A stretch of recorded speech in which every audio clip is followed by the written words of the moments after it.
Senhor esteja convosco. Ele está no meio de nós. Proclamação do Evangelho de Jesus Cristo segundo Mateus. Glória a vós, Senhor.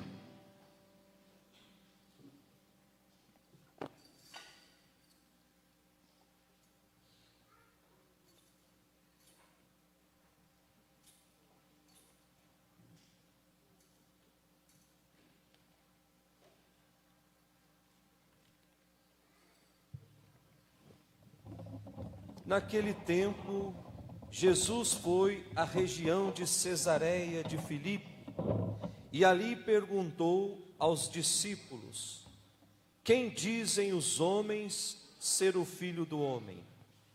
Eles responderam: alguns dizem que é João Batista, outros que é Elias, outros ainda que é Jeremias ou alguns dos profetas. Então Jesus lhes perguntou: e vós, quem dizeis que eu sou? Simão Pedro respondeu: tu és o Messias, o Filho do Deus vivo. Respondendo, Jesus lhe disse: feliz és tu, Simão, filho de Jonas, porque não foi um ser humano que te revelou isso, mas o meu Pai que está no céu. Por isso eu te digo que tu és Pedro, e sobre esta pedra construirei a minha igreja, e o poder do inferno nunca poderá vencê-la. Eu te darei as chaves do reino dos céus. Tudo o que tu ligares na terra será ligado nos céus. Tudo o que tu desligares na terra será desligado nos céus. Palavra da salvação. Glória a vós, Senhor. Que as palavras do Santo Evangelho perdoem os nossos pecados. Amém.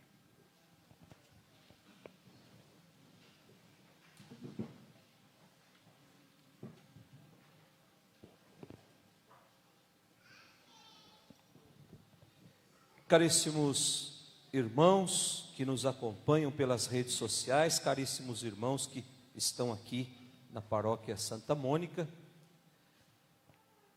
nós hoje estamos celebrando a festa de duas colunas importantes da nossa igreja. A liturgia de hoje nos convida a refletirmos sobre essas duas figuras, Pedro e Paulo. E ao mesmo tempo nos convida a olhar o exemplo de amor e de fidelidade de cada um deles. Cada um com o seu modo foi capaz de levar à risca o projeto de Deus na sua vida.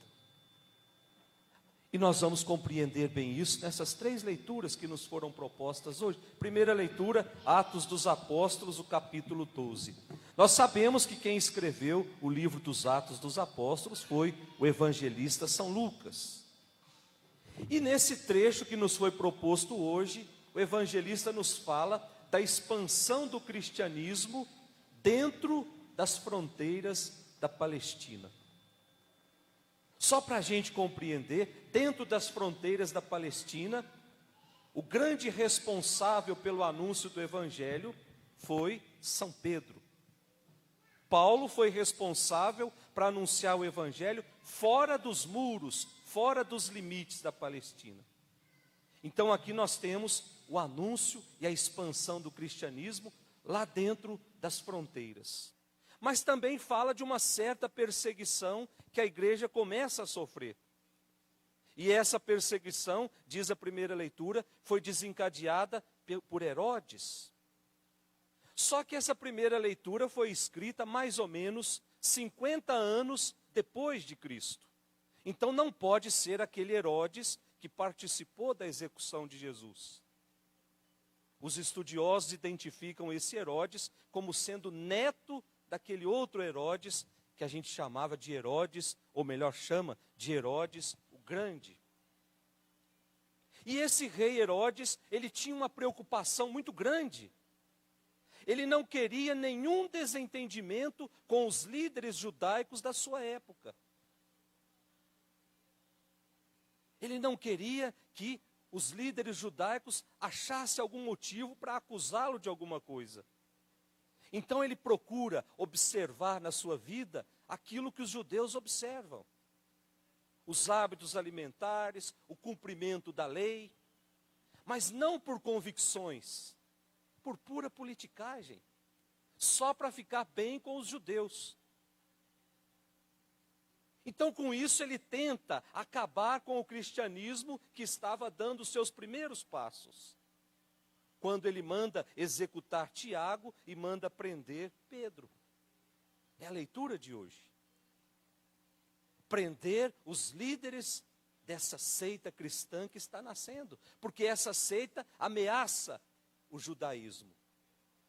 Então, por politicagem, ele começa a perseguir a igreja. E o texto de hoje vem nos dizer que o plano salvador de Deus, ele passa para as mãos dos homens e continua a se cumprir através de homens escolhidos, mesmo depois da subida de Jesus para o céu. Não é porque Jesus foi para o céu que agora está tudo bem. A missão agora é nossa. E aí nos diz a primeira leitura que, enquanto Pedro estava na prisão, a igreja orava por ele. Enquanto Pedro estava na prisão, a igreja rezava incansavelmente por ele. Apesar da distância, acontece a libertação de Pedro da prisão. E acontece exatamente quando a igreja está em oração. Olha que coisa bonita, gente. Isso quer nos dizer que quando nós nos unimos para rezar, nós somos capazes de derrubar qualquer mal. Mas uma oração sincera, uma oração compromissada com o Evangelho, não uma oração para os meus interesses. A igreja rezava e acontece a misteriosa libertação de Pedro. Para mostrar que Deus não é surdo às nossas orações. Deus ouve as nossas orações. É um Deus que se mostra presente ao longo da caminhada da igreja. É um Deus que cuida daqueles que dão testemunho do seu projeto salvador. Ah, se o mundo se conscientizasse disso. Se nós, católicos, nos conscientizássemos disso. Deus cuida de nós quando o nosso coração está voltado para as coisas do alto. Deus cuida dos nossos passos aqui na terra. E aí a gente lembra, domingo passado, nenhum fio de cabelo cai sem a permissão de Deus. Eu até olhava no espelho e eu dizia, Deus está permitindo que os meus cabelos caiam tão rápido. Mas é permissão dele. Para dizer, não existe nada que aconteça na vida daqueles que são fiéis a Deus, que não tem a mão de Deus. Depois da nossa segunda leitura, a carta de São Paulo a Timóteo. Paulo e Timóteo eram grandes amigos.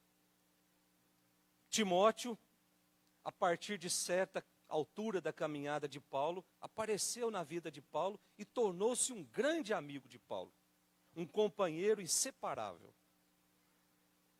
Através de Paulo, a Timóteo é conferido grandes missões dentro da igreja. E uma das missões mais importantes confiada a Timóteo, diz a tradição, que Timóteo foi o primeiro bispo de Éfeso. Éfeso era a capital do império, a maior cidade. De repente, Timóteo é eleito por Paulo como bispo de Éfeso, para ajudar a cuidar da igreja de Éfeso. E nessa segunda leitura, nós temos um grande problema, que não é mais o anúncio do Evangelho, mas conservar a fé frente às doutrinas falsas que começavam a aparecer no meio da comunidade. Então, se nós lemos a carta de São Paulo a Timóteo inteira, nós vamos perceber que a grande preocupação não é dizer, precisa anunciar o Evangelho, mas precisa conservar a fé.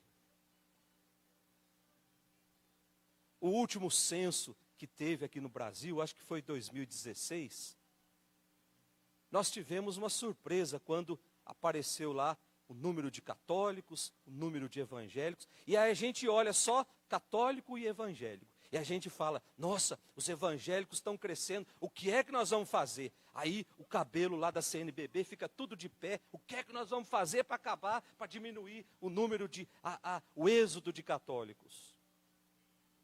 Mas se esquecem de olhar o terceiro item da pesquisa, o número de pessoas que se dizem não cristãs, que aumenta de uma forma avassaladora. Pessoas que tiveram experiências negativas dentro das comunidades. Pessoas que não viram testemunhas de bispos, que não viram testemunhas de sacerdotes. E aí começam a ir embora. Não buscam o Deus em outro lugar, mas negam a fé. A grande preocupação é isso, conservar a fé no coração daqueles que lá na catequese foi lançada a semente do Evangelho. Mas não foi cultivada. Eu acredito que grande parte de vocês que estão nos assistindo deve ter lá no guarda-roupa a roupinha que fez a primeira comunhão. Experimenta vestir essa roupinha hoje para ver se você consegue. Conservar a fé é ir renovando todo dia. Conservar a fé é ir alimentando o nosso coração todo dia. Não é só aquilo que eu recebi há 50, 60 anos atrás lá na catequese, mas eu preciso ir me atualizando a cada momento, ir criando intimidade com Deus, senão a minha roupinha de primeira comunhão não vai vestir. Portanto, o grande problema dessa segunda leitura era conservar a fé. E aí o autor começa a recordar o exemplo de Paulo, com o intuito de convidar a redescobrir o entusiasmo por Jesus Cristo. Nós sabemos como foi a vida de Paulo, gente. Desde o seu encontro com Jesus, lá na estrada de Damasco, a vida de Paulo foi um constante doar ao Evangelho. Paulo não parava um minuto. Por amor ao Evangelho, Paulo lutou, Paulo sofreu, Paulo gastou a sua vida para que a salvação chegasse a todo mundo. E aí nessa segunda leitura, nós vemos que no final ele se sente como se fosse um atleta, que lutou até o fim para vencer. E diz a segunda leitura, ele está satisfeito com o seu desempenho. Resta agora receber a coroa da glória. E aí ele diz que está reservada aos vencedores, como Paulo, mas está também reservada a todos aqueles que empenham em anunciar o reino de Deus. Apesar de tudo, Paulo tem consciência de que Deus sempre esteve ao seu lado, ao longo de toda a sua caminhada, na dor, na alegria, dando força para caminhar, lutando contra o mal. E aí ele termina a segunda leitura com uma frase que talvez seja uma das frases mais bonitas dentro da Sagrada Escritura. A Ele a glória pelos séculos. Que bom seria, meus irmãos, se nós tivéssemos o dom da clarividência, de olhar e perceber qual vai ser o dia do nosso retorno para o céu. E nesse dia nós olharmos para trás e dizer a Ele a glória pelos séculos. Apesar de tudo que eu experimentei nesse mundo, a Ele a glória pelos séculos. E por fim o nosso evangelho de hoje. O evangelho de São Mateus, o capítulo 16. Esse evangelho é muito interessante, gente, que ele começa com Jesus fazendo uma pesquisa. Esse ano é ano de eleição. Daqui a pouquinho começa a passar nos televisores as pesquisas. Qual é o candidato que tem possibilidade de ser eleito? Qual é o candidato que não consegue? Qual é aquele que está à frente? Aquele que está em segundo lugar? E parece que Jesus experimenta disso, quando ele chama os discípulos e pergunta, quem dizem os homens ser o Filho do Homem? Ou seja, o que é que estão dizendo de mim aí fora? Portanto, Jesus faz uma pequena pesquisa ali no meio dos seus seguidores. E aí nós temos a resposta da comunidade. Aliás, Jesus faz duas perguntas: o que dizem os homens e o que dizem vocês? Era como se Jesus entrasse aqui agora por essa porta, colocasse aqui na frente e perguntasse para nós: o que é que a comunidade, o que é que o Jardim Santa Mônica está dizendo de mim? Todo mundo queria falar alguma coisa, porque afinal de contas era Jesus que estava aqui. E depois de ouvir todo mundo, Jesus olhasse nos nossos olhos e perguntasse: e você? O que é que você diz de mim? Você que já experimentou tantos milagres na sua vida. Você que já experimentou a minha mão poderosa te conduzindo nos momentos de dor, de desespero. O que é que você tem a dizer de mim? Na verdade, foi isso que Jesus fez. E aí a comunidade disse: olha, estão dizendo que o Senhor é Elias, que o Senhor é João Batista, que o Senhor é alguns dos profetas, é Jeremias. Ou seja, a comunidade conseguia enxergar Jesus somente como um homem bom, como a continuação do Antigo Testamento, alguém que foi enviado por Deus. Mas quando ele pergunta de novo: e vocês? E aí nós temos a figura de Pedro, que representa a comunidade, o porta-voz daquela comunidade. E aí Pedro diz: tu és o Cristo, o Filho de Deus. Olha só a inteligência de Pedro, gente. Se tivesse dito somente tu és o Cristo, poderia ser interpretado como aquele político que estava sendo esperado para libertar das taxas romanas. Poderia ser aquele que veio para nos libertar dos altos impostos e tributos que estamos pagando. Mas Pedro vai além: tu és o Cristo, sim, tu és aquele que nós estamos esperando há muito tempo. Mas você também é o Filho de Deus. Portanto, você é aquele que tem uma profunda intimidade com Deus. Por isso, Filho de Deus. Filho é aquele que tem intimidade com o Pai. Portanto, aquele que tem intimidade com o Pai é capaz de libertar-me das minhas misérias. É capaz de libertar das minhas mesquinharias. Então, depois dessa profissão de fé bonita, Jesus elogia a clareza de fé de Pedro. Ô Pedro, tu é feliz, porque não foi o mundo que te disse isso, mas foi Deus que colocou isso no seu coração. Então está aqui, ó, as chaves do reino de Deus. Tudo que você ligar aqui na terra, será ligado lá em cima. Tudo que você desligar aqui, será desligado. Portanto, confia a Pedro uma missão de administrar, a missão de supervisionar a igreja, com uma autoridade para interpretar a palavra, com autoridade para acolher ou não novos membros. Portanto, trata aqui de conferir a um homem o primado, o papel de liderança, e uma liderança absoluta, aquele que pode ligar, aquele que pode desligar. Aí nós começamos a entender a missão do Papa. O Papa é o sucessor de Pedro. No Papa nós encontramos a autoridade de Pedro, chefe visível da igreja, o centro da unidade. Mas no Papa também nós encontramos o ardor missionário de Paulo. A festa que nós estamos celebrando hoje nos ajuda a renovar a nossa fé. Mas atenção, gente, a fé cristã católica não é simplesmente uma fé só em Deus, ou só em Cristo.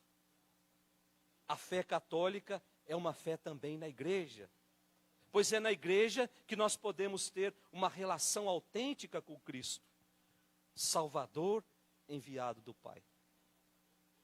E é essa graça que nós vamos pedir nesta Eucaristia de hoje.